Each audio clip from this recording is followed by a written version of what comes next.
Hello and welcome to another video by the Ministry of Miniatures, and today I will be reviewing some battle mats. So I already have about 10, maybe 11 different battle mats, ranging from the mouse mat varieties and the vinyl ones, which I'm going to look at. But I've also recently bought a few mats through Geek Villain, and I wanted to show how they compare. So let's have a look at the first up, which is the vinyl mats. So first up is Deepcut Studios vinyl mat. I've had this mat for quite a while, but as you can see, it comes in a tube. One of the things I don't like about the vinyl mats is the reflective glare. The room I use for our battle reports has got quite a lot of light, and that really reflects.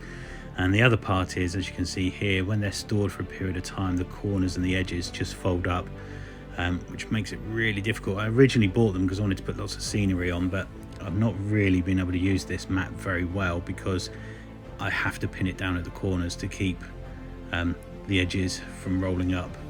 But the detail on there is quite good, as you can see here, and for a basic mat it kind of does the job. If I had to give it a mark out of 10, it would probably be about 4 or 5. So next up is the Deepcut Studios mouse mat, grass mat. As you can see, it comes in a bigger box this time instead of a tube, and that does kind of help with storage. Takes up a bit more space, but you can stack them a little bit higher. So let's get it out and have a look. And as you can see here, straight away there is no glare. It's very minimum. I'm quite happy with that. This is kind of my go-to mat, really. I use this quite a lot. I like the green colour and the break-up with stones. As you do get in quite close, so you start to see some of the pixelation, but these mats roll out, they're flat, and you can put stuff straight onto them. Marks out of 10, 8. So next up is the new mats that we ordered as a group, and you can see here they come folded up into these nice resealable plastic bags. It keeps them quite safe, and actually keeps them quite neat. Trick is trying to get them back in the bag again, but I'm sure I'll work that out another time. But let's have a closer look. So first up is the Summerfield. As you can see, I've laid it out. It's quite a bit brighter than the Deepcut Studio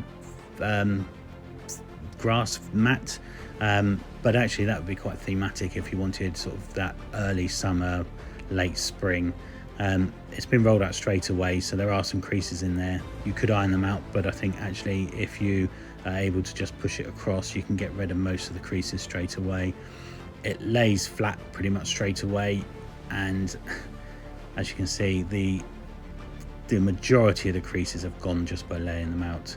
As previously, there are some good details in there, and it does compare quite favourably with the Deepcut Studio mats.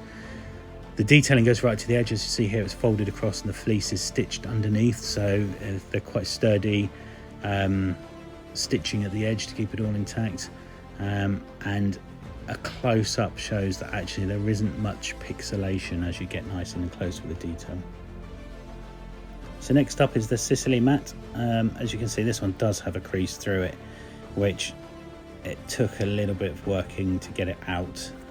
As I said before, I could have ironed it, but actually once I played around with it a bit and managed to get the mat stretched out, it looks okay actually. This is for our Italian soft underbelly campaign, so again the detail there in comparison to Deepcut Studio is very good. Both of them have got very good detail, but the Sicily one for our campaign is ideal. As you can see there, the detail goes right to the edge, and it's going to make a good campaign battle mat for any kind of arid region. It's just making sure I can get rid of those creases in the middle, but as you see there, if you wipe your hand over it and just keep them flat, those creases all but disappear. So it's just remembering to do that.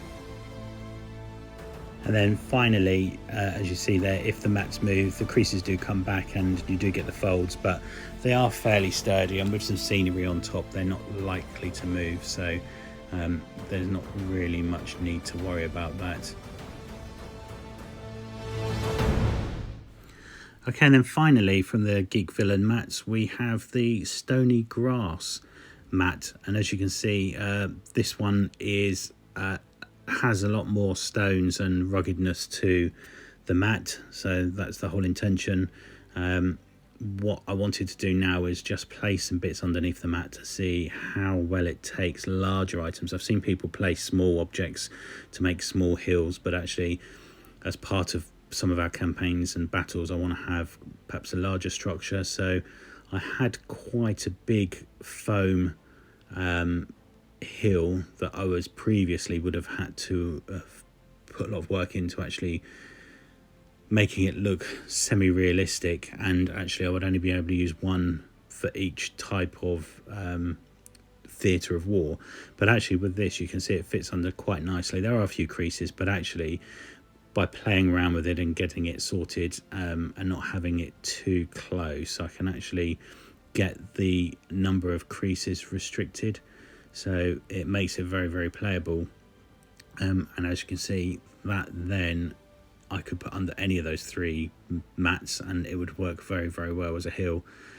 And I'm sure as long as I'd ironed the mat and taken good care of it, it would quite easily fit over any kind of hill I'd put in place. So there we go. There's the three mats I've just looked at and the hill that I used, which is quite sizable. I think it's always proof is in the pudding, isn't it, when you think about would I buy something.